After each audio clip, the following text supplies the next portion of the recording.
You've probably heard the story. A supervolcano erupted 74,000 years ago.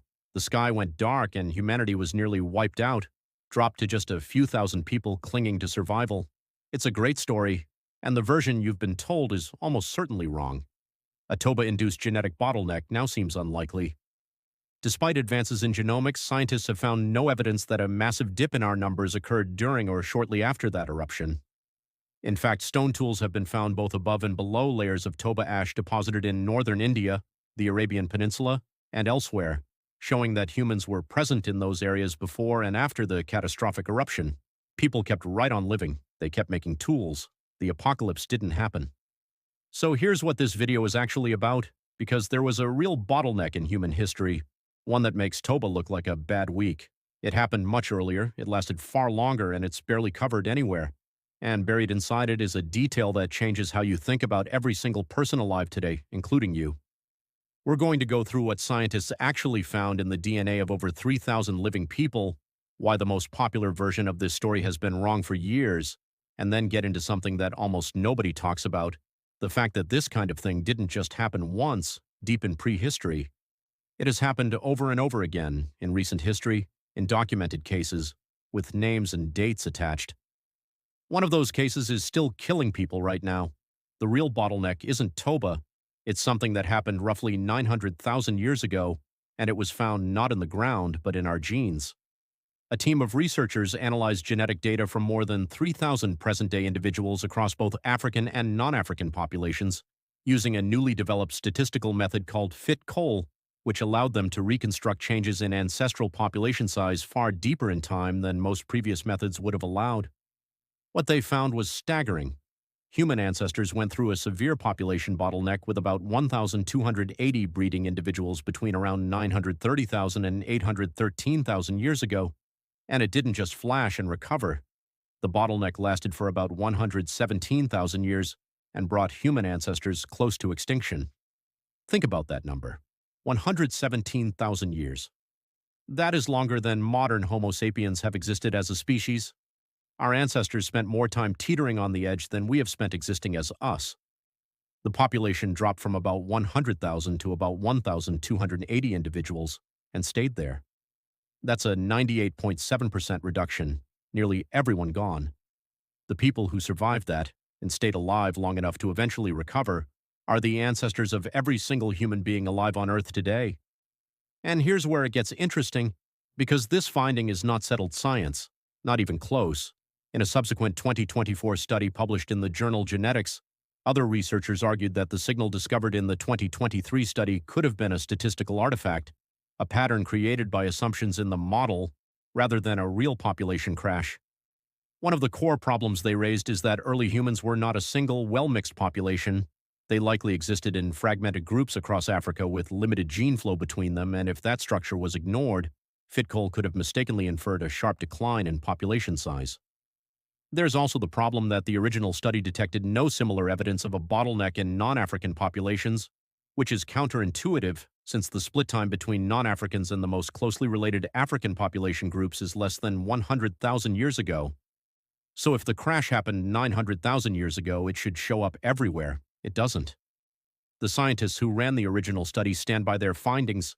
The scientists who challenged it say the method itself is flawed, and right now nobody has definitively resolved it.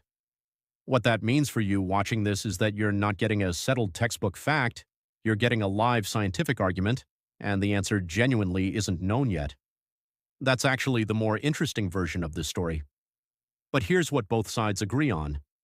Human beings, as a species, carry almost no genetic diversity.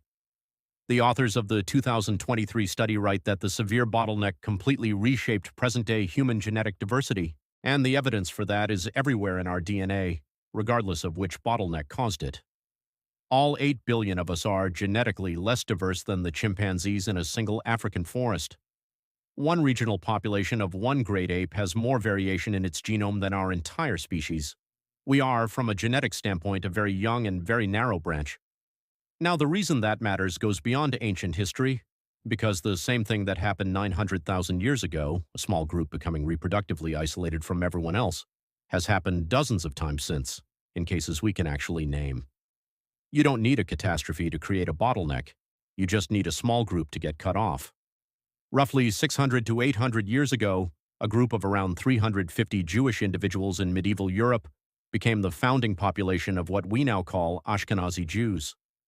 A 2014 genetic study traced today's roughly 10 million Ashkenazi Jews back to that tiny founding group, which then expanded approximately 16-fold per generation. The result is that geneticists describe the Ashkenazi Jewish population as a community where everyone is essentially a 30th cousin. One of the most genetically studied populations on Earth, and it traces back to a group smaller than most high school graduating classes. The same pattern shows up in a place most people wouldn't expect: South Africa.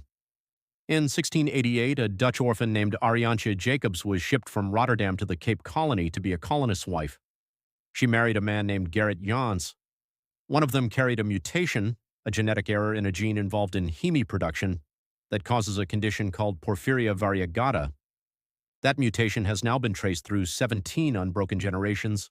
Today, an estimated 8,000 or more white South Africans carry it. One couple, one wedding, one mutation, still spreading 338 years later. And that's not even the most extreme case. On the shores of Lake Maracaibo in Venezuela, there are villages where, in some households, more than half the residents will develop Huntington's disease, a devastating neurological condition that typically strikes in midlife and has no cure. Researchers traced the entire cluster back to a single woman named Maria Concepcion Soto, who is believed to have inherited the mutation from a European sailor who came through the region in the 1800s. Roughly 14,000 people now descend from that one line, one person, one mutation, and now an entire region carrying a disease that will define the lives of thousands. This is the thing that gets lost in the ancient bottleneck framing. We think of it as a one-time event, some prehistoric catastrophe that nearly ended everything. But the mechanism behind it is not a catastrophe, it's just isolation. A small group becomes separated from the larger population, and whatever they happen to carry, their genes, their mutations, their traits, gets amplified through every generation that follows. That's it. That's the whole engine, and you can see it work in the opposite direction too. In 1790, 9 British mutineers from HMS Bounty and a group of Tahitian women landed on Pitcairn Island in the South Pacific and never left. Genetic studies of their descendants show an entirely European Y chromosome line and an entirely Polynesian mitochondrial line, meaning the founding men largely killed each other off in the years that followed, while the women's lineage survived intact. The predicted genetic collapse from such extreme inbreeding never fully materialized. That tiny founding group, against most predictions, held together enough to produce a living population that still exists today. Now remember that open question from the beginning, the one about what it actually means that 1 in 10,000 people alive today might trace back to a single survivor. Here's the answer, and it's more unsettling than the number itself. Effective population size is not the same thing as the total population or head count. It refers to the number of individuals actually contributing genes to the next generation, people who were able to successfully breed. So when researchers say 1,280 individuals, they don't mean 1,280 people existed on Earth. They mean 1,280 people were successfully passing on their DNA. Everyone else was, in genetic terms, a dead end. Their lives happened. Their children may have survived, but their genetic line didn't make it, and every person alive today is descended from the ones that did. That's what a bottleneck actually is, not a moment where almost everyone dies, a moment where almost everyone's genetic legacy dies. The survivors don't have to be special, they don't have to be stronger or smarter, they just have to be the ones whose line kept going. And given how long that 900,000-year window lasted, assuming it was real, the margin was extraordinarily thin. The decline appears to have coincided with both major climate change and subsequent speciation events, which some researchers think may be connected to the emergence of our direct ancestral lineage. The pressure that nearly ended us may have also shaped us into what we became. So here's where we land. The Toba volcano story, the one you've seen in documentaries, the one that's been repeated across YouTube for years, doesn't hold up. The archaeological record shows people living through it without missing a beat. The real bottleneck, if the 2023 study is correct, was far older, far more severe, and far longer lasting. And even if that specific finding turns out to be a statistical artifact, the genetic signature of extreme narrowness in our species is real regardless. We are all, every one of us, the product of a line that survived something, whether that was one ancient crash or dozens of smaller ones playing out across thousands of years.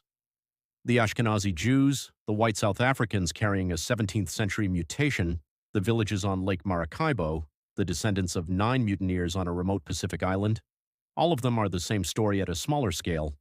A small group gets separated, and whatever they carry gets written into everyone who comes after them.